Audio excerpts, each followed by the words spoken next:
Thank you for the wonderful introduction. I'm surprised. It's fantastic.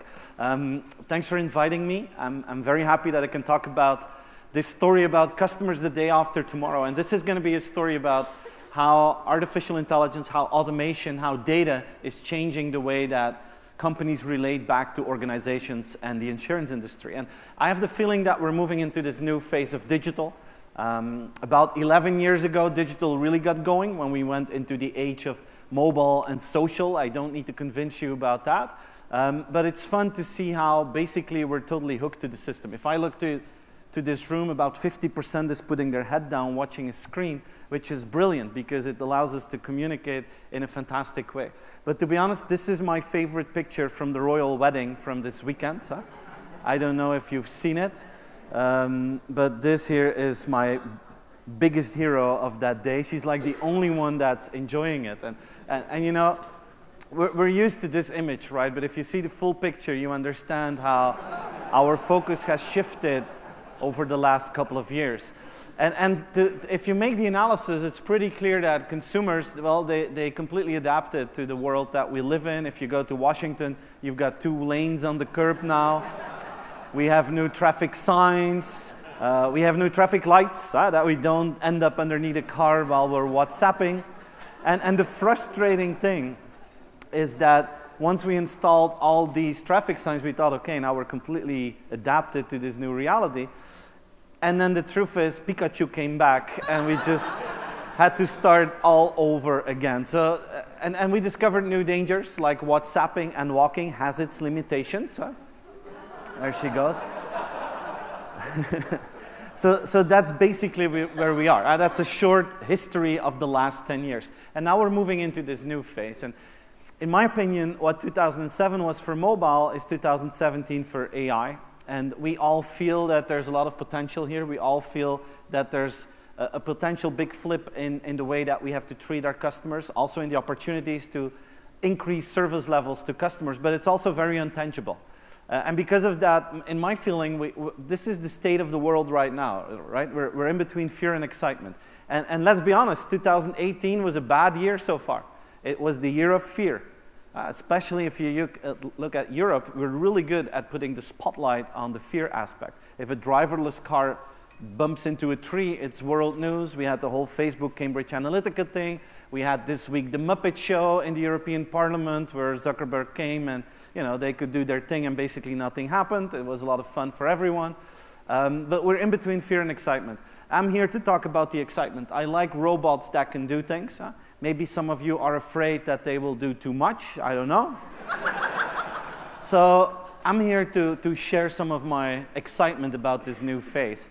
And in phase 3, I think most of your companies will make this switch from mobile first to AI first. If you look at the insurance industry, I'm sure all of you are thinking about the possibilities of AI in reducing the risk, maybe in automating some of the claim handling. And there's a lot of opportunities for you guys in that relationship with your customers to make it more efficient for you and to make it more efficient for customers. And I feel that we're like climbing this ladder of new experiences thanks to automation. If you look at where we are today, I think this is where we are. We're like in between recommendations and predictions. Our phone knows when we need to leave for a meeting. Our phone knows if it's going to rain in the next few minutes. I'm waiting for this phase between predictions and automation, which means that if you're in your car driving to the airport, that the phone knows that you're going to miss your flight due to traffic. By the time you finally get to the airport, you check your phone, and you're already rebooked on another flight completely automatically. This is basically what we want. The same thing if you're in an accident with your car. You hope that the car will know that. The car will reach out to you guys in the insurance company, and by the time that I'm done with all the stress that is related to a car incident, that you guys already solved the problem for me. Half automatically, maybe half human, I don't know. This is the next phase. And then eventually we will get to this, where computers understand the context of users, and based on that knowledge, they will personalize the product offering, pricing, communication, and so on. So probably if you look at the contracts that you have now with clients, they're based on the average consumer. Insurance companies are organized in thinking about the average customer. I think we will need to say goodbye about that, and we will think about the individual user once that system can understand the individual needs. Today, we're not there yet. We're still a little bit in the Commodore 64 era in terms of artificial intelligence. One of the issues is that it's too laser focused on the one objective that you give the machine. Just let me give you some examples to make this more clear. Imagine that you have a robot in your house, and the key task of that robot is to deliver you coffee early in the morning. Very simple task. This could have some potential side effects. And one of the side effects is that if you or the other human in the house wants to get a cup of coffee in the evening, that the machine will stop you, because it's reducing the chances of success in the morning. You could ruin the machine, you could use the last coffee pad, and so on. Or another example.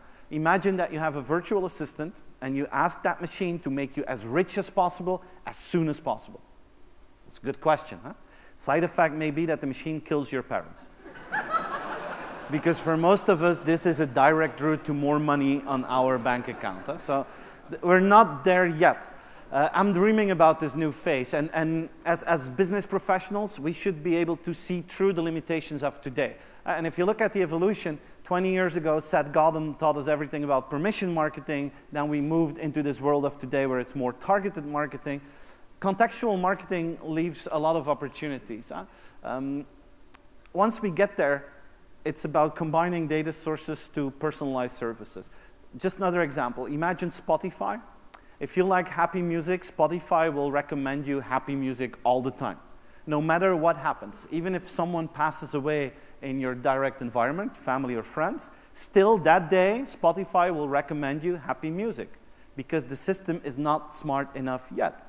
In a world where computers understand the context of its users, Spotify will know that you are sad, and they will recommend music that is adapted to the mental state of mind that you have. And again, we're not there yet. We have to see that potential for the day after tomorrow. Today, it's a disaster, let's be honest. If you book a hotel in the next few weeks after that, they try to resell you that hotel a zillion times. If you buy shoes, they try to resell you those same shoes over and over and over again. It's frustrating like crazy. But we have to see through that. We have to look at that potential. And that's just one of the things that is linked to this flip from mobile first to AI first. Now, my big concern is that after a day like this, a wonderful event, that you go home and that you're overexcited about technology. On a conference like this, everyone speaks a lot about technology, and we should, because it's important. But the crucial question is, how can we deliver value to customers? I think that especially insurance companies underestimate the emotional impact that they have on their customers. Some of you think that you're in a boring industry. I think that's just a decision that the insurance industry made themselves a couple of years ago. I don't know why. Because there's a big emotional impact every time that I have to do business with an insurance company. So I think you guys can deliver a lot of value in this world to customers. But we're not there yet. You still have companies that can grow in that field. Just a random example here. United Airlines. I'm a huge fan of them. I fly about 150 times a year, but I never fly with United. But still, I love them because every year they do something funny that I can use in my presentations. And I would like to thank them for that here on this beautiful stage. And last year, this was their moment of glory. There was a passenger sitting in the wrong seat. And then in their own United Airlines style, they asked that passenger to leave that seat. You can see that here. Now, you have to know, the marketing slogan of United is, we are the friendly smile in the sky. This is the friendly smile in the sky in real life. But on a day like that, you know what's real fun is to go to social media, because then customers say, a smile in the sky may not be the best slogan for these guys. Let's invent some new ones. And then customers come up with things like, we treat you like we treat your luggage. Not bad, not bad. Not enough seating, prepare for a beating. And if you cannot beat your competitor, you just beat your customer. So thank God for United Airlines. I love them so much. But it's about creating value for customers. That's our #1 question. This here is my favorite quote from Larry Page, founder of Google. He says, how is it possible? We've got Elon Musk in this world. He's launching rockets from Cape Canaveral to go to Mars. And the launch is not even the most spectacular part. It's like the 2 booster rockets that simultaneously land back on the planet. That's the most magical part. We can do this as humans, but making toasters that don't burn toast, that seems to be incredibly hard. Make no mistake, we've got smart toasters now. They send you, that machine sends you a text message when your toast is ready. In case you had forgotten where your bread was in those 30 seconds, like, what did I do with it? Ah, thank God, I get a text message here, it's in the toaster. But still, burn toast. I mean, this is a perfect example of what they call the Internet of stupid things. I mean, it is technologically possible, but there's zero added value for the customers. And I'm afraid that these things are happening a lot in companies. We get overexcited about technology, we implement it because it's cool, but what's the value for our customers? And some of us are still making toasters that burn toast. And it's creating and understanding that value that is, for me, step one. Now, I think that we're running into a big paradox in this new phase of digital. I think for all of you, businesses, it's becoming more and more complex. Not just for the insurance industry, just in general. And the paradox is that for your customers, life should become easier than ever before. We've got the insurance industry here in this room. Different nationalities, people from all over Europe, some people from South Africa, so a broad audience. I still think that there's a common ground for all your customers. Just think about this simple question. What is the scarcest resource that your customers have these days? Time. Time. I think most of us agree with that. Now ask yourself this question. How laser focused are you on that? How laser focused are all of you to saving out time of your customers? It sounds so easy, but it's something that all of us forget. I just want to go back in time for a second. Do you remember this? Do you remember Yahoo? Huh? The more excited you are now, the older you are. You have to, I hope you realize that. Huh? This is the dinosaur of the internet age. Huh? This is where we all went 20 years ago if we wanted to look for information. Then they were killed by Google. Yeah, this was the very first homepage of Google. Look at this. 25 million pages on the internet, soon to be much bigger. I think that's fantastic. But look at the difference. Huh? The business model of Yahoo was to sell advertisement. They needed 2 KPIs to convince advertisers that they were a good choice. Reach, the number of people that came to that page, and 2, the time that they spend with them.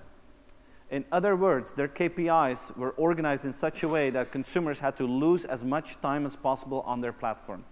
Their goal was to waste people's time because that was valuable for their advertisers. And then Google came, and today we know the model of Google, but back then it looked really, really dumb because they were the first ones that made a page where the goal was to make sure that people leave as soon as possible. And this is the funny thing. The more time you save out from your customers, the more time they will spend with you. And they always bring their money at that moment. So how laser focused are you on this? And the cool thing is that in this world of AI, this phase 3 of digital, we can create some customer benefits that we've been dreaming about for decades, and now it's almost possible. We can create faster than real-time customer service. Maybe you guys can solve issues for me before I even know that there's an issue. It's a world of hyper-personalization. Maybe pricing, contracts, claim handling, whatever that you do today to your customers, maybe in the future it's going to be hyper-personalized. I don't care about the average customer anymore. I care about the individual one. And it's a world of effortless interfaces. Now, the bad news of this afternoon is that the kings of the world in this field are the big technology platforms. They are really, really good at that. I'm leaving tomorrow to Shenzhen, to China. I'm visiting, amongst other companies, Tencent on Monday. I was there last year as well, and Tencent is the biggest technology company of Asia. They are the proud owner of WeChat, and WeChat is, of course, the communication and transactional platform of China. Some people call that the Facebook or the WhatsApp of China. I call that Western arrogance, because these guys are much more advanced, and not just a little bit. I mean, light years more advanced than what we know. It's a communication tool, it's a financial tool, it's a payment tool. You book restaurants on it, your insurances are on WeChat, your ID card is in WeChat, your driver's license is in it. You name it and you do it on WeChat. It is the operating system of China. If you meet Chinese people, you will see that their business card does no longer contain an email address. It has a QR code, and if you meet with them and you want to do business, you scan it on WeChat, and that's where you do business. And some people think I'm exaggerating, but I have this very humbling and embarrassing anecdote that I just want to share. Last year I was in Shenzhen, and right across the street of our hotel there was a shopping mall, so we took a look there, and there was a Häagen-Dazs store there. So we decided to buy ourselves an ice cream. So we went in, waited in line, bought 2 cones with ice cream, me and my business partner. And I told him, I said, you know what, I'm going to pay. So I grabbed my wallet, I took my credit card, gave that to that Chinese lady. The way she looked at me, that is like if you would buy an ice cream here in London and you would bring your goat to pay. Huh? I think that's the kind of look that she gave me. And then she grabbed this old credit card machine and she said, I am not sure if this will work. Huh? And she swiped it a few times and then she said, yeah, it doesn't work. We stopped using it 2 years ago. I was like, yeah, but how can I pay? Because the WeChat wallet is not activated for Europeans. But my friend said, Steven, no worries, I have cash money on me. So he grabbed his wallet, took out Chinese paper money, gave that to that friendly Chinese lady. And then it happened. The Chinese people that were waiting in line behind us, they started to take pictures of us. And I can tell you that was a humbling experience. It reminded me of some of the holidays that I did to less developed countries.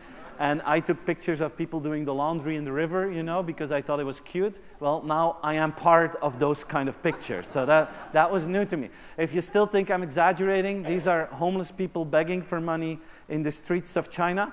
And they all got their QR code, because, you know, it's a bad business model to be begging for money in a world without money. These guys adapted better to the digital world than some businesses here in Europe. So it's incredible to see how a society can be light years ahead of us and we don't even realize it. That was the bad news. Now, the good news is that I meet more and more companies from different industries, from financial services, from insurance, from retail, from hospitality, that start to focus on these benefits. And I think that there's a lot of value there. And my invitation for you guys is to look at the future with those glasses on. And don't think about technology. Think about what would be the best customer experience that we can possibly give to people, and how can we reverse engineer that back to today? And what do we need to do today to finally get to that situation? And I would invite you to think about the possibilities of the day after tomorrow and start working with that, because all of you're working really hard and you're creating, or you're spending a lot of energy and effort in creating a fantastic tomorrow for your organization, for your customers, employees, shareholders. There are 2 ways to do that. Either you take what you have today and you incrementally improve it year after year, or you have the guts to dream about the possibilities of the day after tomorrow and reverse engineer it back to today. And it's the latter that I would like to invite you to consider and to spend some time on in the next few days. And what I want to do is help you a little bit with that and help you to structure your thoughts. So I have 3 investment axes that I think are crucial to spend some time and money on as an organization. And I'm going to end with the new battlefield to new competitive battlefield. But I want to start with some of the investment axes that I think are crucial for the future of the insurance industry. It's about leveraging the data that all of you have. It's about creating the effortless interfaces that people want. And it's about boosting the potential of your human forces to actually deliver the service that your customers need. Let's start with the first one, data. It's the week of data. Tomorrow, GDPR gets started. I'm surprised that all of you are here, but because most companies are completely freaking out today, so congratulations for that part. But I've met too many companies in the financial services industry that think about data in a wrong way. I've seen too many slides in companies like yours where on the left we had the words big data, then a big arrow to the right, and then a big dollar sign on the right. Because most companies look for a direct way to make money through data. I think that is a route to disaster. The question is, how can we use data to better understand people and to improve our services? I think this is the circle of life of AI. You guys have a great product or a great service, then you get customers. Those customers generate data, and that data should allow you to improve the service levels that you have. And the faster this circle of life spins, the bigger your head start will be compared to competitors that don't think in such a way. And I think in every industry we can leverage data in a smart way. And I just want to give you an example from a totally different industry. Sidewalk Labs is a new division of Google. It's actually real estate. And just imagine for a second that you're not in the insurance industry, but that you're in the real estate industry. And Sidewalk Labs is a lifelong dream of Google that is coming true, because Google always dreamt about creating their own city. Google thinks they can do a better job than governments. And now they started this division, and they want to use data as an instrument to improve quality of life in cities. Now, if Google starts with something like this, usually it's a cool video, and then you don't hear about it anymore for the next 3 to 4 years. This is different. They have won a pitch in the city of Toronto in Canada, and they are allowed to rebuild the waterfront. So they're going to build housing, they're going to build office space, they're going to build roads that are ready for driverless vehicles, they're going to put sensors in everything, and so on and so on. And they're going to use data-driven management systems to improve the quality of life. Now, think about this for a second. Imagine that you are a traditional real estate agent, and you want to sell me an apartment. What's the difference between your business model and their business model?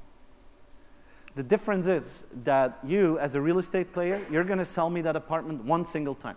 I'm going to pay you £250,000, the apartment is mine, and then we never talk to each other again.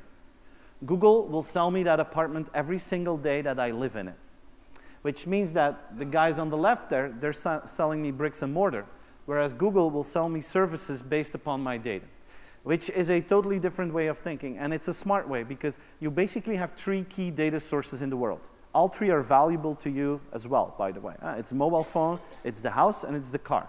Most of the insurance products that you have are about those fields as well. So Google will figure out a way to get a lot of data out of people's daily behavior in those homes, and then they will create services about it. What's the consequence? That if I buy a house from Google, that probably that initial buying price will be lower than with a traditional real estate agent, because the real estate agent only has one shot to make money. Google has 20 years to make money. So maybe instead of paying $250,000, I only have to pay $230,000 or $220,000 to Google. And then the question pops. What about privacy? Will people be willing to open up their day-to-day behavior in their homes in return for a discount of £30,000? What do you think? I think they will line up. I think they will fight over it. And this is the funny thing in a week where everyone's talking about data protection. There is this huge difference between what consumers say and what consumers do. Everyone is talking about privacy and everyone has this device.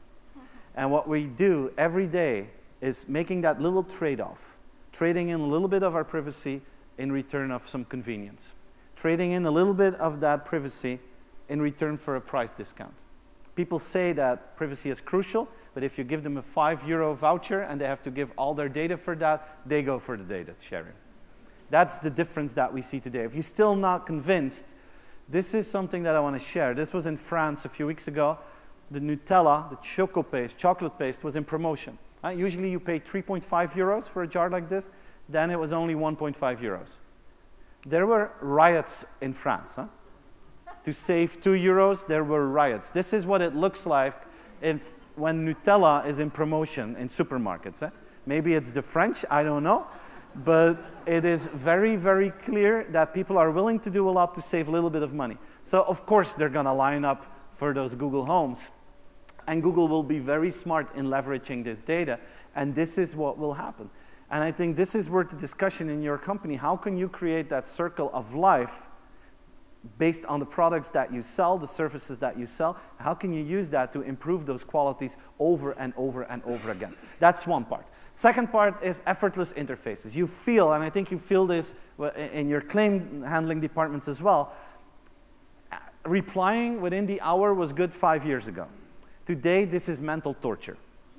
And that's because of this symbol. This is the symbol of our times, the dancing dots. If you are sending a message to someone right now, this is what you hope you will see, that those dots will start to dance. And this is also the biggest expectation building symbol of our times. If those dots dance for 30 seconds or more, and the answer that you receive back is just okay, I mean, that can ruin your day. That's like a disappointment in communication. And you start to feel how we're moving into a world of real time, how we're moving into a world of not just real time, but also qualitative feedback that you get. And you all start to feel that probably the service levels that your customers demand, well, you cannot achieve them by just investing in human interfaces. I'm sure all of you follow company Lemonade, and it's one of the coolest companies in your business. It's an overused example in your business, I know. But it's pretty fun if you look at what they offer. 3 minutes to get paid, 90 seconds to get insured. We all know that they only do this for 80% of their customers. The other 20% do need human support.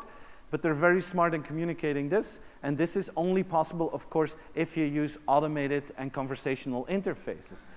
And I think it's interesting to look at the impact of some of those interfaces. And we're going to have many new user interfaces, some crazy ones, some fun ones, like this one here. If you're getting your hair cut this weekend and you don't get a jacket like this, it's an old school place. I don't know if you've ever seen this. This is from Nissan. These are self-parking slippers. So you just throw your slippers in the living room, you clap your hands, pam pam, and they drive off to the place that you want them to go. We've been waiting for this for decades, and finally we have it. Or if you have to clean up your leaves in the front yard, I hope that this will be your new technique to do that with your drone. Or if you have a dog, I hope that you will do this. Just one little warning, never let the children play with the dog and the drone, or you will never see that dog again. Now, when we talk about new user interfaces, I want to spend some time on this. Voice assistants, you're all familiar with it. They are getting mainstream in the US. About 40% of the households have either an Alexa or a Google Home. It's becoming to be very popular to talk to machines. And people use it for basic stuff like setting timers, playing songs, and so on. But also this, buy something on Amazon.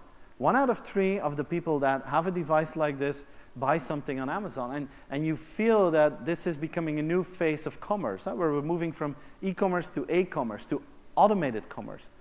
A world of algorithm-based buying, where you say, hey, Alexa, I'm out of toothpaste. And the next morning, bam, you got your favorite toothpaste. Or you say, Alexa, I'm out of cat food.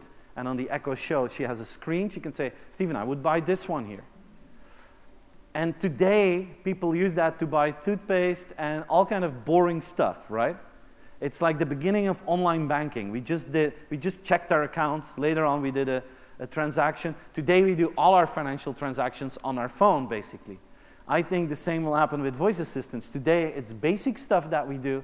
5 years from now, 6 years, 7 years from now, this is how I will inform myself to get a new insurance. And this is how I may even close a contract to get an insurance where I don't really care about from who it comes, as long as it's a good price quality thing. So what you start to see is a new movement in the world.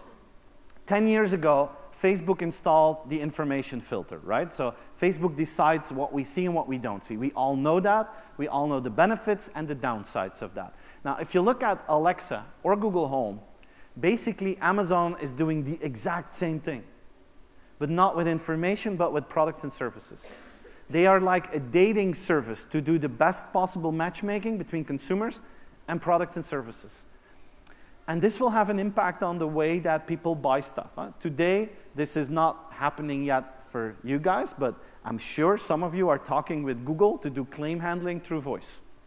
The rumor goes that Google will be launching all over Europe in Q4 in all local languages, so probably the Christmas present of 2019 will be a Google Home. My assumption would be that in every country they will look for an insurance party to start trying it out.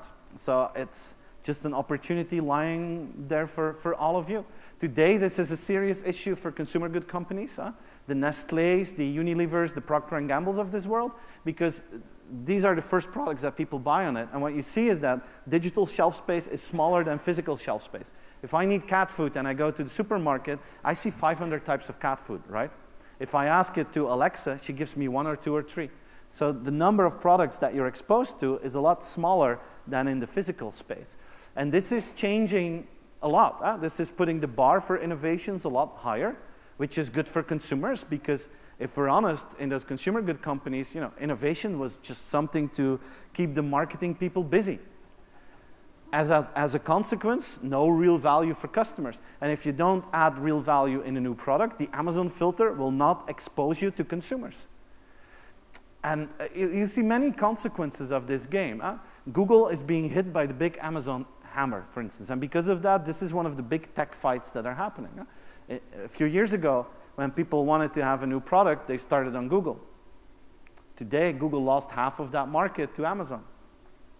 So Google said, okay, we need to move in full force, and we need to partner up with companies from different industries to offer the same kind of services, because Google doesn't have the store Amazon has, but Google has a lot of partners in different industries that they can add a lot of values with. I have this at home. I got Alexa as well, and it's pretty smart. I like the qualities of my Google Home, and I just want to show you a conversation I had with it about the Belgian royal family. I don't know if you follow the Belgian royal family, but it always ends with a funny note. So I said, Google, who is the king of Belgium? And then you get a straight answer. It's King Philippe. Good answer. Who is his wife? Ah, it's Queen Mathilde. Good answer. How old is he? 56. So you see, you have a conversation with a machine about the Belgian royal family. Then I asked a last question, and that really showed the intelligence of the whole system. I asked Google, and how many children does he have? And then you get the straight answer back, the full list of children, and others. So Google thinks, okay, Belgian royal family, let's play it safe here, and let's add and other. This is what they call predictive analytics. So I was extremely, extremely impressed. But once you have this tool, you feel that this is the future of search. I cannot wait for the day that I can say, hey, Google, I need a flight to Barcelona, and the Google bot talks with the bots of the airlines, and the bot of the airline talks with the bots of the hotels. I cannot wait until the day that I can say, Google, I have a new car, I need insurance, or Google, I'm traveling to Namibia during Eastern holiday. Which kind of insurances do I need? And that my Google bot starts to talk with the bots of your industry, and eventually they're saying, oh, I would go for insurance company A. I think that's the best price quality for what you need. I cannot wait for that day. And probably it looks like science fiction, but maybe you saw this last week. It was all over the news. There was the Google conference, and we're pretty close to it. They're about to launch this service where you can say, Google, call to my hairdresser, and I want to have an appointment next Saturday. And there you have a human talking with a machine, and the human doesn't even know anymore that they're talking to a machine. I cannot wait for that I can just say, Google, call to the restaurant, make a reservation for dinner tonight for 3, I'm going to be there at 8, and that I don't have to make that call anymore. This is just brilliant. But you see, a lot of the things that we dream about that seems to be very far away, from one day to another, suddenly they're here and they're changing a lot. So we're going to have a lot of algorithm-based buying, a lot of algorithm-based services that will come to our day-to-day lives. And eventually, this is probably the crucial thing to spend some time on in your organization. Convenience is the driver of loyalty. It's not advertising anymore that is creating loyalty, it's the interface. People don't fall in love with the brand, they fall in love with the interface of a brand. How easy is it to work with you guys? How effortless is it to go through claim handling? How effortless is it to get a contract from you guys? That is the crucial question today, because this is what we're used to. 80% of the time that we spend on this screen is with a digital superhero company, and they all are laser focused on this. That's number 2. Number 3 is intelligence augmented. I don't think AI will replace all jobs. I think AI will enhance all jobs. And for instance, in customer service, and this can be perfectly used in claim handling, what you start to see is that we're moving from artificial intelligence to intelligence augmented. And this is a great company. It's called Digital Genius. They believe in the combination of human and AI. So basically what they do is they eat your customer service data. They translate it into algebra. Then a question from a customer comes in. Can you rebook my flight? This gets translated into algebra. And then the computer generates an answer automatically, plus a probability score on how high the likelihood of success of that answer is. If that score is higher than 95%, they ship automatically. If it's lower, then service agents behind the scenes can see it. They can take a look at it, they can use parts of it, they can personalize it. This year is KLM using it. Because of this, KLM can answer more questions per hour than any other airline in a more personalized way. And the best part, this is totally invisible for both their competition and their customer. Me as a customer, I think, wow, KLM is faster and more personal than British Airways. They must have better people. It's not true. British Airways has fantastic people. KLM just figured out a way how to boost the intelligence of their employees. and I benefit from that as a customer. So I think it's worth the while to spend some time on these investment axes, challenge yourself on how you're doing at it, because these are some of the ingredients that we need to get ready for that day after tomorrow. Now, last thing I want to talk about is the changing battlefield, the changes in competition. And I just want to come back to these guys for a second. Maybe you remember that last year in June 16, Amazon acquired Whole Foods. This was a big day. This was the first time that Amazon basically put their feet on the ground. And they paid $13 billion for it, and this is how the stock market reacted. So the big competitors of Whole Foods all lost between 5 and 15% of their value that day. At the same time, the Amazon stock went up with about 3%. 3% may not seem a lot, but if you're worth 500 billion, then 3% is 15 billion. Must have been an interesting day for Jeff Bezos, huh? You spend 13 billion and the market gives you 15 back. Huh? Here's 2 for the party, Jeff. Well, that's a little bit how they must have thought. And this was the day of the acquisition, and then August 28th, they became the owner of Whole Foods. Day one, what did they do? Bam! Reduced prices with 30 to 43%. In food retail. This is like dropping a nuclear bomb. Imagine that one of the big tech giants would buy one of your companies, and the first thing that they do is, bam, price reduction of 30 to 40%. That's not fun for the others in the market.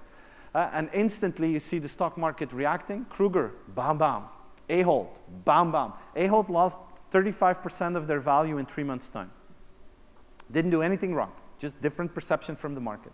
But we can also be a little bit strong on food retail, because they didn't believe that e-commerce would become important in their industry. And because of that, they didn't do a good job in fighting back.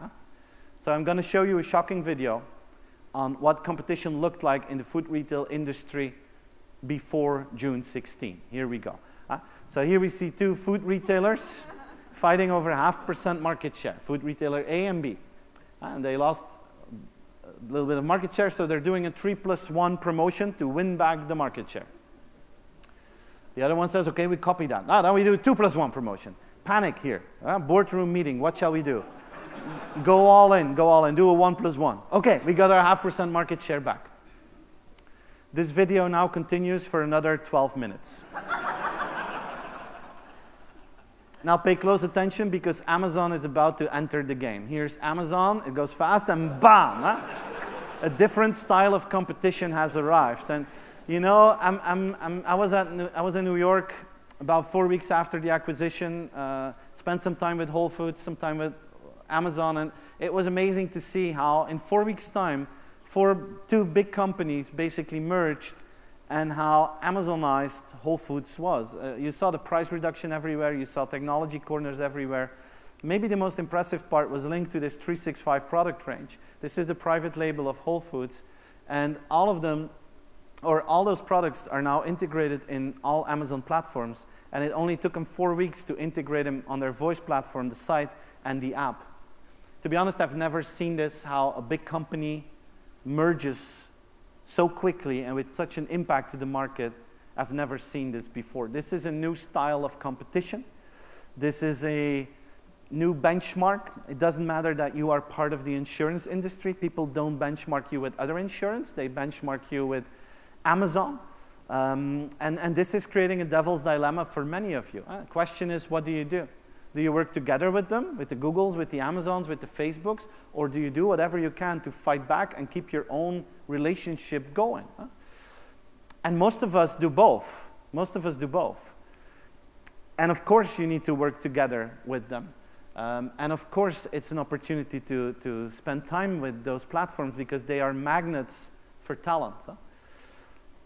And it feels like there's some sort of a new brand hierarchy even, where you have a handful of very dominant players, very strong network players, and then all the others. And one of the questions for us is, how do we compete on this B level? And of course, we work together with these guys. But the crucial question is, how can every single one of you keep their direct relationship going with their customers? What do you need to do? And it will not be a surprise if I say that we need to be as laser focused on customer convenience. It's the bottom of the pyramid. If we are not focused on that, all the other things that we do, it loses value. And there's another thing that we need to copy from them. It's doing marketing to machines. the day that algorithm-based buying becomes mainstream in the insurance industry, the ones in this room that started thinking about this today will be the winners. And the more algorithm-based buying that we have, the more machines become part of the audience. It's not about B2B or B2C anymore. It's business to humans and it's business to machines. Probably insurance companies will have to become good in B2A, business to assistants. Maybe you will have to be good in business to things. Different industry, but the day that I outsource my decision-making of buying laundry detergents to my laundry machine and I connect my laundry machine with Amazon Prime, I'm not involved in that anymore as a human. At that moment, it's pretty good for Procter & Gamble to be best buddies with my washing machine. This is what we need to copy-paste from them. Focus on convenience, marketing to machines. Then the fun begins. Then the fun begins. All of you have strengths that those digital superhero companies do not have. Now, it's a matter of identifying them and leveraging them. And I think one of the crucial strengths that all of you have is the human interface, the human touch. Many wonder, in this world of artificial intelligence, do we still need humans? Well, I'm a huge fan of that. I'm an economist, and there's this old economic law of scarcity that is starting to play.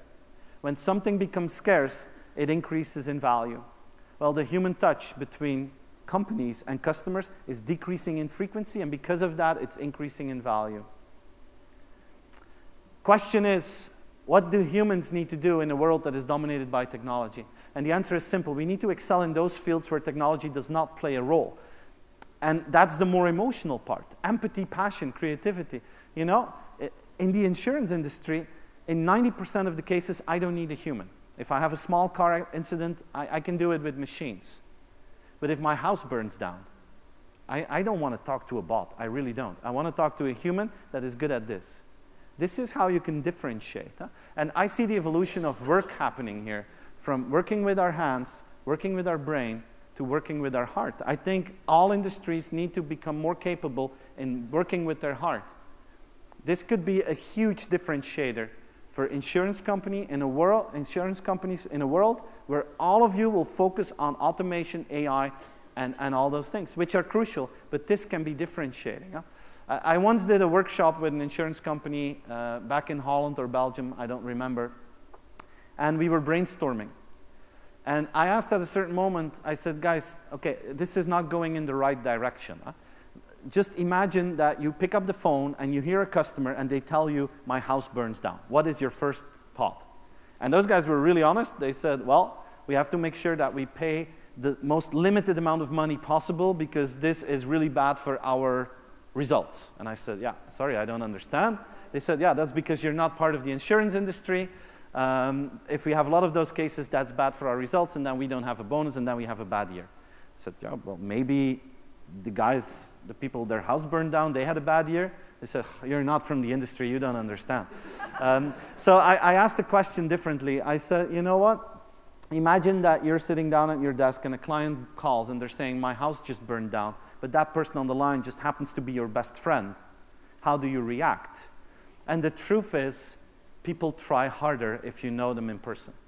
And as long as this is true in your organization, you're not doing a good job on the human level. And I think this could be the biggest opportunity for all of you. Computers personalize, people make it personal. It's a different thing. Personalization is data. You need that, but you also need to become personal. Computers predict, humans surprise. Computers deliver, people over-deliver. This is the most important one. If you want your people to follow the script from A to Z, replace them by robots, because robots are better at that. But I think the opportunity lies in the fact that you create and have people that get the authority and the responsibility to leave the script in favor of the customer. At the end of the day, this is the only thing that we humans can do that machines cannot. We can leave the script. And I want to share with you this last anecdote of my talk. A few years ago, I was in Universal Studios Orlando with my family. My oldest son was then 4.5, and he was already a big fan of these water rides here. And I think I did my marketing to him very well.